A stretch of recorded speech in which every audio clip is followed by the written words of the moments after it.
پچھلے دنوں ایک کمشنر صاحب مجھے ملنے کے لیے تشریف لائے تو مجھے کہنے لگے یہ مدرسے والے بیکار بچوں کا کیا کریں، ہم بہت پریشان ہوں۔ میں نے کہا آپ کو کس بات کی پریشانی ہے؟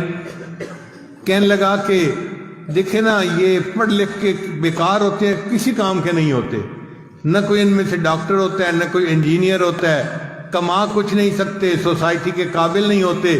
ہم اتنے لاکھوں طلباء کا کیا کریں؟ میرا تو دل چاہتا ہے مدارس کو بند کر دیا جائے۔ پھر میں نے کہا کہ کمشنر صاحب میں آپ کو چند باتیں کہوں گا، آپ برا نہ منائیے گا۔ کہتے ہیں ٹھیک ہے۔ میں نے کہا کہ یہ جو چند درویش قسم کے لوگ ہیں نا طلباء، یہ ہیں شہزادے، اور ان شہزادوں کی وجہ سے اللہ آپ کو بھی رزق دے رہا ہے۔ تو حیران ہو کے پوچھتے ہیں کیا مطلب؟ میں نے کہا ان کے قرآن پڑھنے کی وجہ سے اللہ آپ کو رزق دیتا ہے۔ اگر یہ نہ ہوتے تو باقی لوگوں کو تو اللہ پینے کو ایک گھوٹ پانی بھی نہ دیتا۔ حدیث مبارکہ میں ہے کچھ اللہ کے بندے ایسے ہوتے ہیں وَبِهِمْ يُنْصَرُونَ، اللہ ان کے ذریعے باقیوں کی مدد کرتے ہیں۔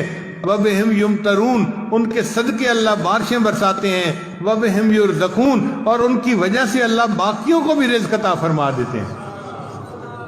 میں نے کہا کہ حدیث پاک میں آتا ہے اللہ تعالیٰ کسی قوم پہ عذاب کا ارادہ کرتے ہیں، مسجد میں ایک طالب علم اللہ اکبر کی آواز دیتا ہے، اللہ اکبر کی بات سن کر اللہ کو پیار آ جاتے ہیں، اللہ عذاب مؤخر کر دیتے ہیں۔ اگر یہ تمہارے شہروں کا معاملہ ہوتا جو تم نے کلب بنائے ہوئے ہیں اور جو تم نے بازاروں کے اندر عریانی فحاشی پھیلائی ہوئی ہے، تو اللہ کسی کو پینے کو ایک گلاس پانی نہ دیتے۔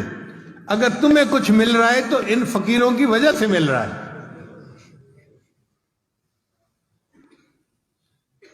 تو اب ان کو تھوڑا دماغ میں بات آئی۔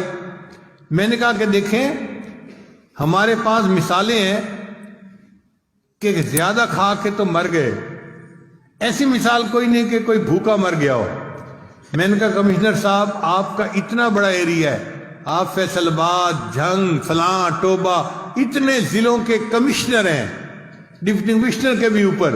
اب آپ مجھے بتائیے آپ نے کبھی سنا ہو کہ کوئی حافظ، کوئی مولوی بھوک پیاس سے مر گیا ہو؟ کہتے ہیں نہیں سنا۔ پھر میں نے کہا اچھا میں اب آپ کو ایک بات اور بتاؤں کیا؟ میں نے کہا کہ آپ کی وجہ سے ہمارے پیٹ اللہ نے بڑھا دیے ہیں۔ اب یہ بات ان کے سمجھ میں نہیں آئی۔ میں نے کہا ہمارے پیٹ اگر لگے ہوتے نا 7 کمر کے تو ہر کسی نے کہنا تھا بیچارے کھانے کو ملتا کچھ نہیں، ہڈی بنے پھرتے ہیں۔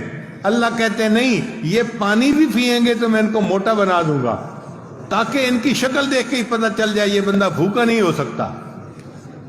میں نے کہا دیکھو ہمارے پیٹ تمہاری وجہ سے بڑے ہوئے ہیں، تم نہ مدرسے والوں پہ اعتراض کرتے تو اللہ ہمیں بھی سمارٹ بنا دیتے۔ پھر میں نے کہا اچھا ہمارے پیٹ بڑے ہوئے ہیں، ذرا آپ پیٹ بڑھا کے دکھائیں۔ تو میں نے کہا ہے کوئی آفیسر جو اپنا پیٹ بڑھا کے دکھائے؟ پھر میں نے کہا کہ دیکھو ان کا کفیل اللہ ہے اور اللہ ان کو کھلاتا ہے اور اللہ ان کے لیے بھیجتا ہے۔ اسی لیے کوئی مدرسے والے کسی گورنمنٹ کے پاس نہیں جاتے جی کہ ہم مجبور ہیں، اب ہمیں آپ سے امداد چاہیے۔ میں نے کہا اپنی امداد رکھیں اپنے پاس، ہمیں بندوں سے کچھ نہیں چاہیے، ہمیں بندوں کا پروردگار دیتا ہے۔ الیس اللہ بکاف عبدا، کیا اللہ اپنے بندے کے لیے کافی نہیں ہے؟ ہم قسم اٹھا کے کہتے ہیں ہمارا اللہ ہمارے لیے کافی ہے۔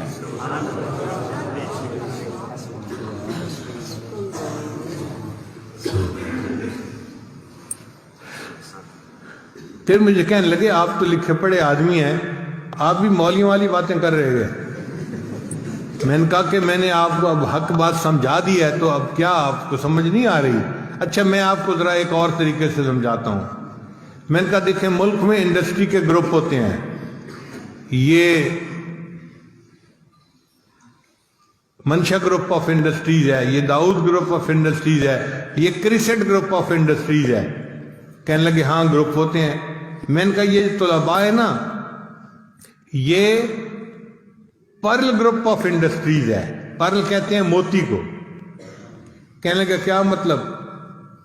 میں نے کہا آپ کی فیکٹریاں کوئی شوگر بناتی ہے، کوئی ٹیکسٹائل کے کپڑے بناتی ہے، کوئی لوہے کے پرزے بناتی ہے، یہ طلباء ایسی فیکٹری ہیں جو موتی بناتے ہیں. کہنے لگا جی وہ موتی کہاں جاتے ہیں؟ میں نے کہا وہ سارا ایکسپورٹ کا مال ہے، سارا ملک سے باہر چلا جاتا ہے، ملک والوں کو دیتے ہی نہیں ہیں. کہنے لگے آپ مذاق کر رہے ہیں پیر صاحب. میں نے کہا نہیں، میں مذاق نہیں کر رہا، میں حقیقت بات کر رہا ہوں. قسم اٹھا کے کہتا ہوں کہ عرش کے اوپر کے جہان کے لیے ندامت کے آنسو نہیں ہیں، وہاں نہیں ہوتے. اللہ کے پاس فرشتے ہیں، وہ عبادت گزار ہیں. وَمَنْ عِنْدَهُ لَا يَسْتَكْبِرُونَ عَنْ عِبَادَتِهِ وَلَا يَسْتَحْسِرُونَ يُسَبِّحُونَ اللَّيْلَ وَالنَّهَارَ لَا يَفْتُرُونَ. صبح و شام اللہ کی عبادت کرتے ہیں، اس میں کوئی افطار نہیں ہوتا، کوئی وقفہ نہیں آتا. عبادت بہت ہے عرش کے اوپر کے جہان کے لیے، مگر اس جہان میں ندامت کے آنسو نہیں ہیں. تو اس جہان کے لیے یہ امپورٹ کا مال ہے. اللہ نے فرشتوں کو متعین کیا ہوا ہے، جاؤ اگر تمہیں کہیں ندامت کے آنسو ملے نا تو اٹھا کے میرے پاس لے آنا. اس لیے ہمارے طلباء تہجد کے وقت اٹھتے ہیں، اللہ کے سامنے 2-4 آنسو بہا دیتے ہیں. یہ آنسو نہیں، یہ موتی کے قطرے ہوتے ہیں. یہ پرل فیکٹری ہے جو پرل بنا رہی ہوتی ہے. موتی سمجھ کے شان کریمی نے چن لیے، قطرے جو تھے میرے عرق انفعال کے. میں نے کہا اللہ ان کے آنسوؤں پہ موتیوں کا بھاؤ لگا دیتے ہیں، ان کی برکت سے پھر باقی ملک کے لوگ بھی روٹیاں کھا رہے ہیں. پھر ان کے سمجھ میں کچھ بات آئی، کہنے لگے آج آپ نے مجھے بات سمجھائی، یہ تو بڑے اہم لوگ ہیں. میں نے کہا ہاں، اب جو ہے نا جب کبھی آپ کسی کے بارے میں سنیں کہ یہ مدرسے کا طالب علم ہے، اس کو اپنے پاس بلایا کریں، اس کے ماتھے کا بوسہ لیا کریں. یہ وہ بچہ ہے جس کی وجہ سے تمہاری سیٹ بچی ہوئی ہے، تمہارا ملک بچا ہوا ہے، تمہارا ایمان بچا ہوا ہے، یہ تمہارا محسن ہے. تب اس کی سمجھ میں بات آئی. کہنے لگے آپ بات تو ٹھیک کر رہے ہیں. تو الحمدللہ کہ یہ متوکلین ہیں، اللہ ان کو خود رزق پہنچاتا ہے.